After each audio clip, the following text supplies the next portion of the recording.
এক গভীর জঙ্গলের ভেতরে সভ্যতা থেকে বহু দূরে বসবাস করতেন একজন মানুষ। কেউ জানত না তার নাম, কেউ জানত না তিনি কেন সমাজ থেকে নিজেকে সরিয়ে নিয়েছিলেন। তিনি সেখানে কাটিয়েছেন পুরো 40 বছর একা, কোনো আধুনিক সুবিধা ছাড়াই। কিন্তু কেন? এই প্রশ্নটাই বছরের পর বছর মানুষকে ভাবিয়েছে। সুপ্রিয় দর্শক, দ্য হিস্ট্রি চ্যানেলের আজকের এই পর্বে আমরা জানব একজন মানুষ 40 বছর একা ছিলেন কিভাবে। সবকিছু শুরু হয়েছিল এক সাধারণ দিনের মতোই। একদল গবেষক ও অভিযাত্রী পাহাড়ি এলাকার এক অজানার বনাঞ্চলে প্রবেশ করেন। তাদের লক্ষ্য ছিল স্থানীয় উদ্ভিদ ও প্রাণীর নমুনা সংগ্রহ করা। কিন্তু বনের গভীরে তারা যা দেখতে পেলেন তা কোনোভাবেই প্রত্যাশিত ছিল না। একটি ছোট্ট কুঁড়েঘর, চারপাশে ঘন গাছপালা, মাটির তৈরি দেয়াল আর হাতে বানানো কিছু জিনিস। প্রথমে মনে হয়েছিল এটা হয়তো কোনো শিকারীর আশ্রয়, কিন্তু ভেতরে ঢোকার পর তারা দেখলেন এটি একজন মানুষের স্থায়ী বসবাসের জায়গা। কুঁড়েঘরের কোনায় জ্বলছে শুকনো মাছ, কাঠের উপর হাতের লেখা কিছু চিহ্ন, আর এক পাশে রাখা পুরনো একটি পাত্রে বৃষ্টির পানি জমে আছে। কিছুক্ষণ পরেই তারা দেখলেন একজন বয়স্ক মানুষ ধীরে ধীরে তাদের দিকে এগিয়ে আসছেন। চুলদাড়িতে ভরা মুখ, শরীরে মাটির দাগ আর চোখে এক অদ্ভুত শান্তি। তিনি কথা বলেননি প্রথমে, শুধু তাকিয়ে ছিলেন। তারপর মৃদু সুরে বললেন, তোমরা মানুষ? তার নাম তানাকা। দর্শক, এখানে তানাকা তার নাম কাল্পনিকভাবে দেওয়া হয়েছে। 1980 সালের দিকে যুদ্ধ ও পারিবারিক ট্র্যাজেডির পর তিনি সভ্যতাকে ছেড়ে চলে যান এই বনের মাঝে।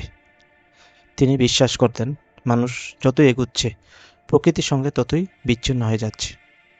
তাই তিনি সিদ্ধান্ত নেন প্রকৃতির কোলে ফিরে যাবেন, যেখানে থাকবে না বিদ্যুৎ, থাকবে না প্রযুক্তি, থাকবে শুধু নিস্তব্ধতা ও আত্মচিন্তা। প্রথম কয়েক বছর তার জন্য ছিল ভয়ানক কঠিন।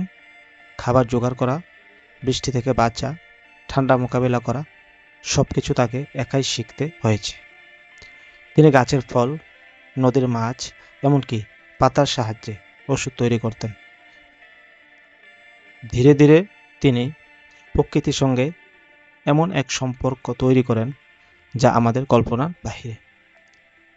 গবেষকরা যখন তাকে জিজ্ঞেস করলেন, আপনি এখানে এত বছর কিভাবে টিকে আছেন, তানাকা শান্তভাবে বললেন, মানুষ সভ্য হতে গিয়ে প্রকৃতিকে ভুলে গেছে।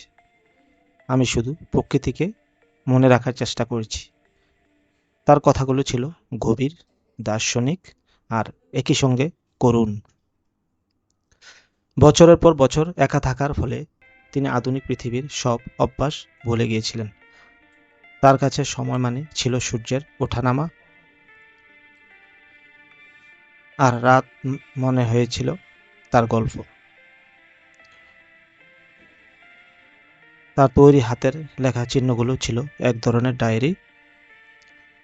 সেখানে তিনি লিখে রেখেছিলেন প্রতিদিনের অভিজ্ঞতা, কোনো দিনে কি খেয়েছেন, কোন গাছের ফল বিষাক্ত, কোন নদীতে মাছ বেশি পাওয়া যায়, এমনকি কখন কখন বন্যপ্রাণীর আক্রমণ হয়েছে।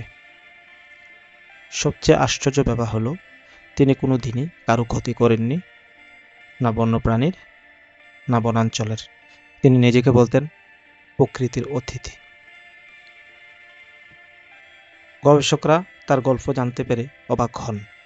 তারা বুঝতে পারেন এই মানুষটি কেবল একাকী নন, তিনি যেন এক জীবন্ত বার্তা। যে মানুষ প্রকৃতি ছাড়া বাঁচতে পারে না, কিন্তু প্রকৃতি মানুষের বিনা ভাবেই টিকে থাকতে পারে। তানাকা সমাজে ফিরতে চাননি। তিনি শুধু বললেন, আমার সব কিছু এখানেই আছে। যখন আমি চলে যাব এই বনই আমাকে আগলে রাখবে। গবেষক দল তাকে সাহায্য করতে চাইলেও তিনি বিনয়ের সঙ্গে তা প্রত্যাখ্যান করলেন। শুধু বললেন, মানবতার সবচেয়ে বড় শিক্ষা হলো নিঃসঙ্গতায় নিজেকে চেনা। কয়েক বছর পর যখন সে জায়গায় আবার একদল অভিযাত্রী গিয়েছিল, তখন তাকে আর জীবিত পাওয়া যায়নি। তার কুঁড়েঘর তখনও দাঁড়িয়ে, তার লেখা চিহ্নগুলো তখনও কাঠে খোদাই করা, আর তার তৈরি ছোট বাগানে তখন ফুটেছিল কিছু বনফুল। তার জীবনের গল্প আজও অনেককে অনুপ্রাণিত করে। কেউ বলেন তিনি পাগল ছিলেন, আবার কেউ বলেন তিনি ছিলেন সেই মানুষ যিনি সত্যিকারের স্বাধীনতা খুঁজে পেয়েছিলেন। এই গল্প আমাদের শেখায় মানুষের সুখ দুঃখ, যন্ত্রণা কিংবা আনন্দ সবকিছুর মূলেই রয়েছে প্রকৃতি। আমরা যতই দূরে যাই, শেষমেশ ফিরে আসতে হয় এই মাটির কাছেই।